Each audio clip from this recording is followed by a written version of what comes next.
Senhor é a minha luz e a minha salvação. De quem terei medo? O Senhor é a fortaleza da minha vida. A quem temerei? Quando malfeitores me sobrevêm para me destruir, meus opressores e inimigos, eles é que tropeçam e caem. Ainda que um exército se acampe contra mim, não se atemorizará o meu coração.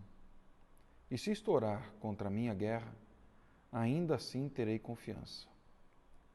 Uma coisa peço ao Senhor e a buscarei, que eu possa morar na casa do Senhor todos os dias da minha vida, para contemplar a beleza do Senhor e meditar no seu templo. Pois no dia da adversidade, ele me ocultará no seu pavilhão, no recôndito do seu tabernáculo me acolherá, elevar-me-á sobre uma rocha. Agora será exaltada a minha cabeça acima dos inimigos que me cercam. No seu tabernáculo oferecerei sacrifícios de júbilo, cantarei e salmodiarei ao Senhor. Ouve, Senhor, a minha voz, eu clamo. Compadece-te de mim e responde-me. Ao meu coração me ocorre. Buscai a minha presença. Buscarei, pois, Senhor, a tua presença. Não me esconda, Senhor, a tua face. Não rejeites com ira o teu servo. Tu és o meu auxílio, não me recuses nem me desampares, ó Deus da minha salvação. Porque se meu pai e minha mãe me desampararem, o Senhor me acolherá. Ensina-me, Senhor, o teu caminho, e guia-me por vereda plana, por causa dos que me espreitam. Não me deixes à vontade dos meus adversários, pois contra mim se levantam falsas testemunhas e os que só respiram crueldade. Eu creio que verei a bondade do Senhor na terra dos viventes. Espera pelo Senhor, tem bom ânimo e fortifique-se o teu coração. Espera, pois, pelo Senhor. Salmo 27. Bom dia para você que nos acompanha, graça e paz e esperança no nosso Senhor Jesus Cristo. Meu nome é Tiago, eu sou um dos pastores da Igreja Presbiteriana do Planalto e hoje eu gostaria de conversar com você sobre confiança e esperar. Confiança e esperar. Eu acredito que estes são dois temas que nós precisamos pensar e trazer à tona ao longo desses dias em que nós enfrentamos tribulações, tá bem? Invariavelmente, ao longo das nossas vidas, nós somos envolvidos em incertezas e inseguranças. Nós somos vulneráveis, sim. E nós somos vulneráveis a ataques internos, ou seja, a medos, questões pessoais relacionadas à nossa história, a toda a nossa narrativa de vida, medos que nos assombram. E nós também sofremos ataques a questões internas, medos que vêm de fora, medos que nos oprimem, medos que nos roubam a paz, que nos trazem insegurança. Talvez, como nunca vivido na história recente, nós estamos envolvidos num cenário em que medo, assombro, pavor, pânico, desesperança podem se tornar protagonistas da nossa história, da nossa narrativa de vida, de quem nós somos. Bem, esse salmo foi escrito por Davi, num destes momentos onde ele estava envolvido em ameaças, em ataques, como o texto deixa claro para a gente, internos e externos, e que exigiam dele, sim, uma resposta. Tudo indica que Davi já era rei quando escreveu este salmo. Especialmente o verso 3 deixa claro para a gente que o que cercava Davi e o povo era um grande perigo. Eles estavam sendo ameaçados por inúmeras forças que vinham de fora. Era uma iminente batalha, eles enfrentavam então sérios e duros ataques. Então, nessa situação em que talvez o medo, o assombro, diante das forças do mal crescendo em torno de Davi, do povo, Davi se volta para Deus. Davi apela a Deus. Ele se volta ao Senhor porque a confiança dele estava no Senhor. Ele era rei poderoso. Ele tinha um exército. Ele tinha nome, ele tinha reputação. Mas Davi reconhece que a confiança, a segurança estava no Senhor e por isso ele deveria esperar no Senhor. Quando nós olhamos para o Salmo 27, nós vemos então, logo de início, que para Davi, Deus é a resposta ao medo. Deus não é em quem nós temos a nossa confiança somente, Deus é a nossa confiança.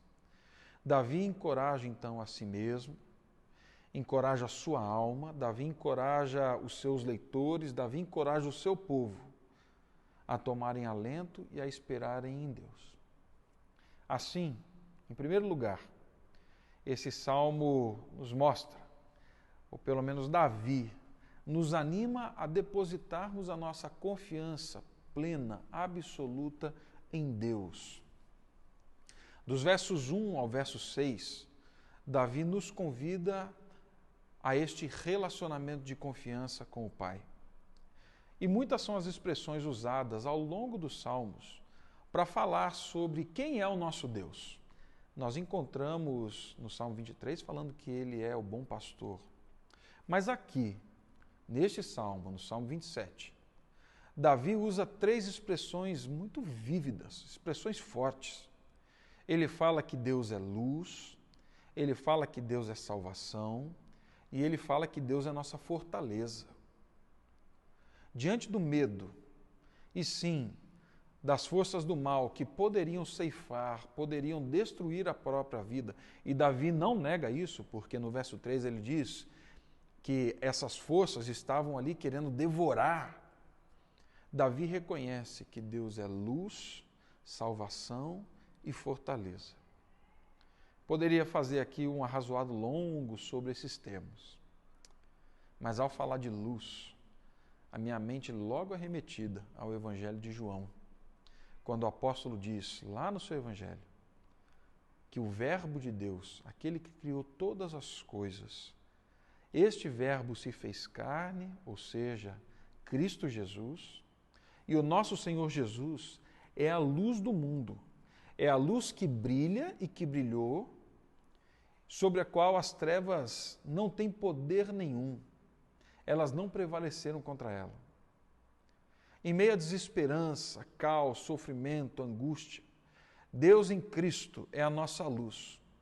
É aquele a quem podemos depositar a nossa esperança, aquele que tem domínio sobre os poderes do mal, sim, aquele que veio para nos trazer de volta a um relacionamento com Deus, porque ele diz isso para a gente então no verso 12 e 13, que nós fomos feitos filhos de Deus, e assim afastando de nós todo medo, assim afastando de nós todo sentimento de abandono, assim afastando de nós toda e qualquer percepção de que nós estamos soltos no mundo. Não, Deus está conosco, a luz veio a nós, ele se revelou em Cristo Jesus. Então, essa luz que nos leva à segurança da presença, da certeza, porque nós somos feitos filhos de Deus, é a nossa salvação e é a nossa fortaleza. Ele é o socorro presente na angústia. Assim, meu irmão, se o medo e o pavor querem tomar o protagonismo da sua vida hoje, da sua história, se o medo hoje, o assombro, quer se aninhar na sua casa, o que eu convido a você fazer é aninhe-se em Deus. Volte para Deus. Encontre a sua fortaleza, o seu amparo, o seu refúgio em Deus. Ainda que a tempestade venha, tendo nele nossa luz, salvação e fortaleza, nós estaremos seguros. Depois de dizer isso, Davi traça palavras aqui sem paralelos no Antigo Testamento. Olha o verso 4 que diz: Uma coisa peço ao Senhor e a buscarei, que eu possa morar na casa do Senhor todos os dias da minha vida, para contemplar a beleza do Senhor e meditar no seu templo.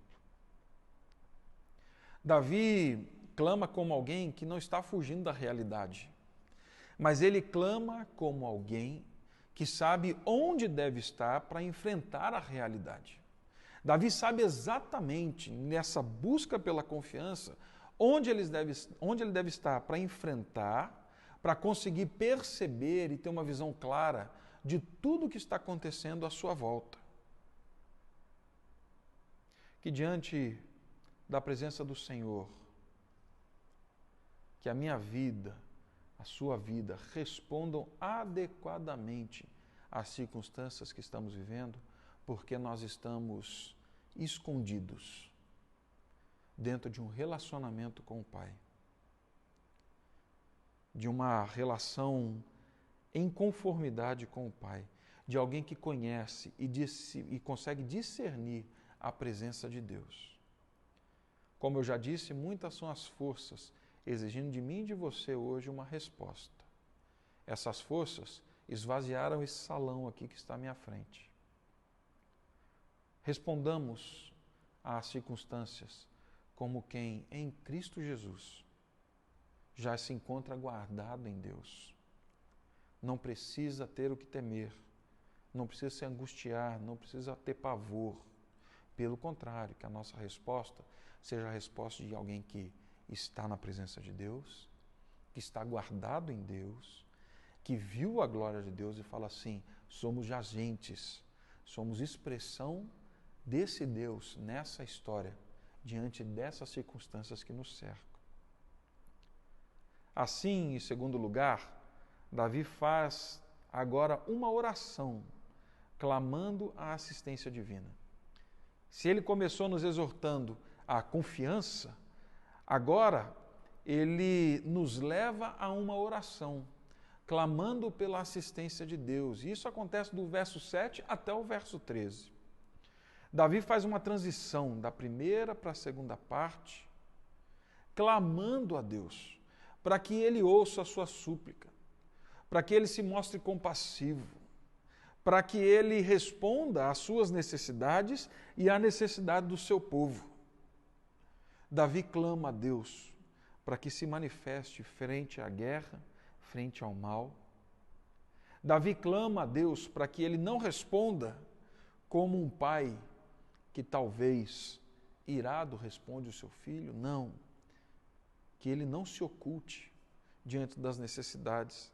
Ele reconhece que Deus é o único, ouça bem, que Deus é o único ajudador diante das circunstâncias caóticas. Davi certamente lembra de todas as outras vezes em que Deus respondeu à sua oração com misericórdia, respondeu às suas necessidades, respondeu ao seu clamor. O que Deus foi no passado, Deus continua sendo para Davi. O que Deus foi no nosso passado, Ele continua sendo para nós. Por isso Ele clama: não nos rejeite em nossa necessidade. Meu irmão, são muitas as necessidades e nós precisamos clamar a Deus nesses dias. Muitas as necessidades. Quais são elas? Quais você lista? Quais você coloca diante do Senhor? Quais você vai levar? Quem são as pessoas? Quem são os profissionais? Quais são as circunstâncias que você vai clamar diante de Deus, falando assim: Deus, nos socorra em nossa necessidade. Não esconda o rosto de nós. Ouça o clamor que estamos fazendo. É teu povo. Nós confiamos em Ti. E aí no verso 10, ele usa uma expressão muito forte. Ele diz assim: porque se meu pai e minha mãe me desampararem, o Senhor me acolherá. Davi faz esse clamor não com uma pergunta no ar, com um ponto de interrogação cravado na testa. Davi certamente não foi desamparado pelos seus pais. A súplica que ele faz nesse verso é de alguém que tem certeza da natureza da relação que tem com o Pai, com Deus. Ele era filho de Deus.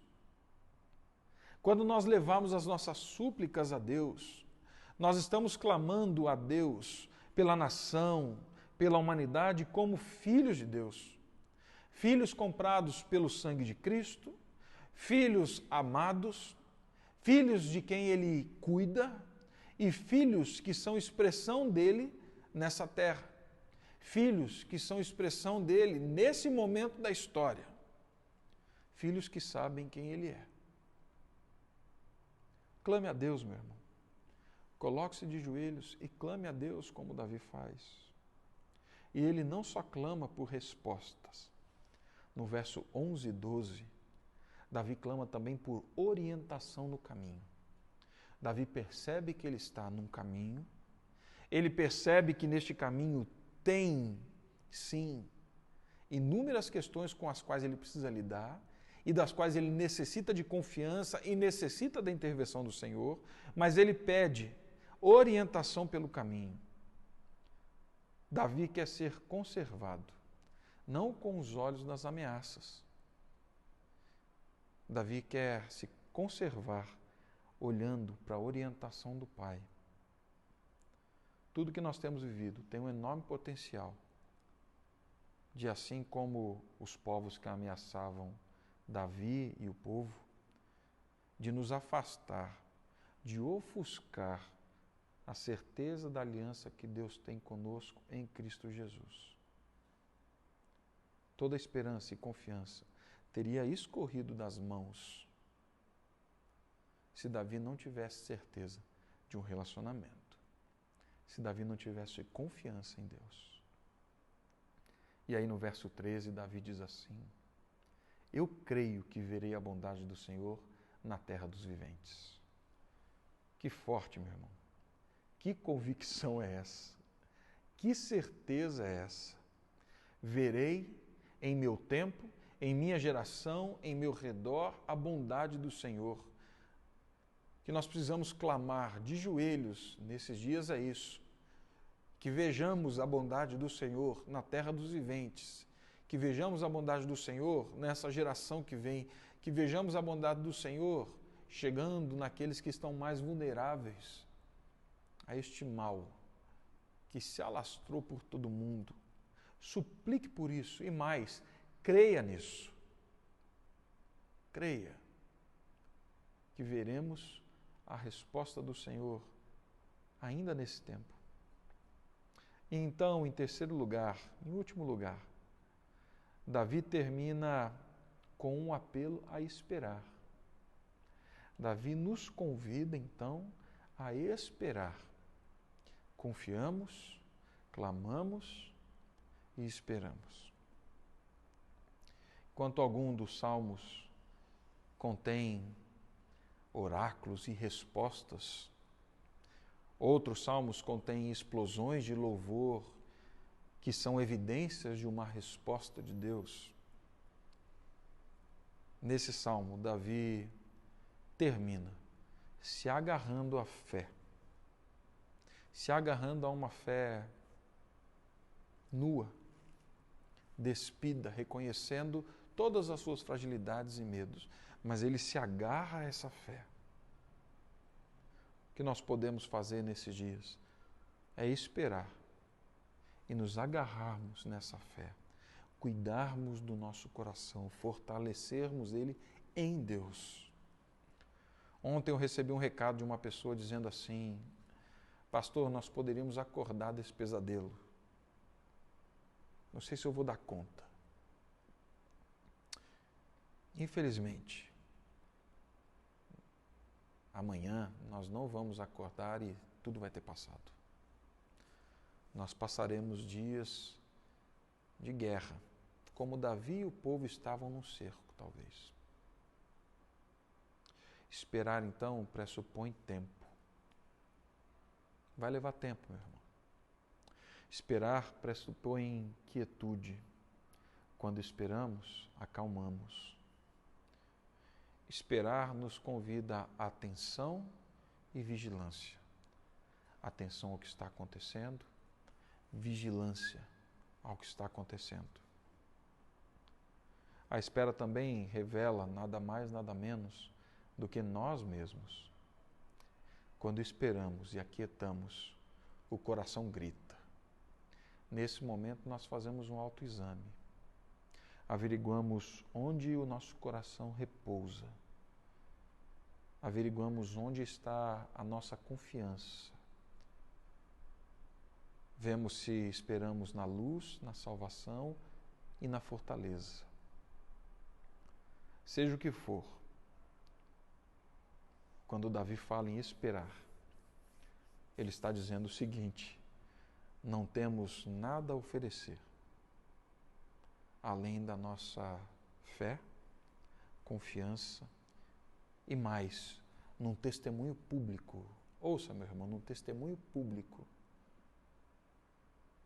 podemos oferecer a palavra de que vale a pena esperar por Deus, clamar em Deus, clamar por Deus, orar em Deus. Isso é suficiente, sim. Espera pelo Senhor. Tem bom ânimo. Fortifique-se o teu coração. Espera, pois, pelo Senhor. Assim, nessa manhã, eu convido a confiar no Senhor, a esperar no Senhor. Ele é a nossa luz, Ele é a nossa salvação, Ele é a nossa fortaleza. Vamos orar. Pai Santo, num tempo de assombro, num tempo de dúvidas, inquietações, medo, nos voltamos com Davi e o teu povo que enfrentou inúmeras circunstâncias ao longo da história, reafirmando que o Senhor é a nossa luz, que o Senhor é a nossa fortaleza, que o Senhor é a nossa salvação.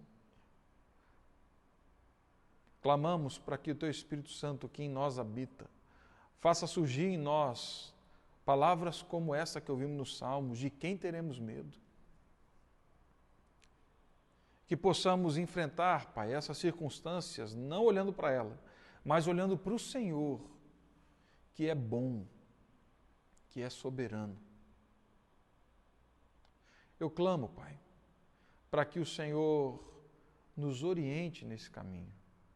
Clamo também, Pai Santo, para que o Senhor traga aos nossos lábios, à memória, aqueles sim que necessitam de intercessão. Ensina-nos nesse tempo, Pai, a esperar no Senhor. Ensina-nos nesse tempo a, na Tua palavra, no relacionamento contigo, fortalecermos o nosso coração. E que possamos escrever a continuidade desse salmo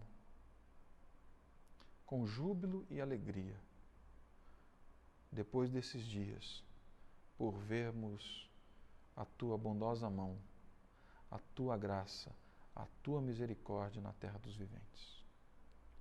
Assim clamamos, Pai, no nome de Cristo Jesus. Amém. Meu irmão, bom dia. Deus o abençoe, minha irmã, Deus a abençoe e que tua família esteja guardada no nosso Deus. Amém. Oi, gente.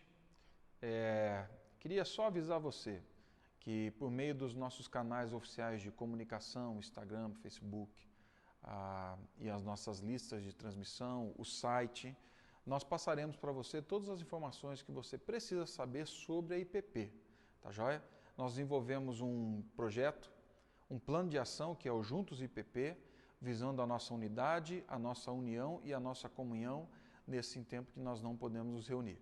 Então fique atento, procure esses meios e lá você vai encontrar tudo o que você precisa a respeito da nossa igreja. Um abraço. E para você que nos assiste, que não está dentro da IPP, não é membro da IPP, você também pode acessar os nossos meios de comunicação para receber os nossos informes, para estar inteirado do que está acontecendo e até mesmo usar daquilo que tem sido produzido para abençoar a sua comunidade e as pessoas que estão à sua volta, tá bem? Então fique ligado aos nossos meios de comunicação, faça uso, Deus o abençoe.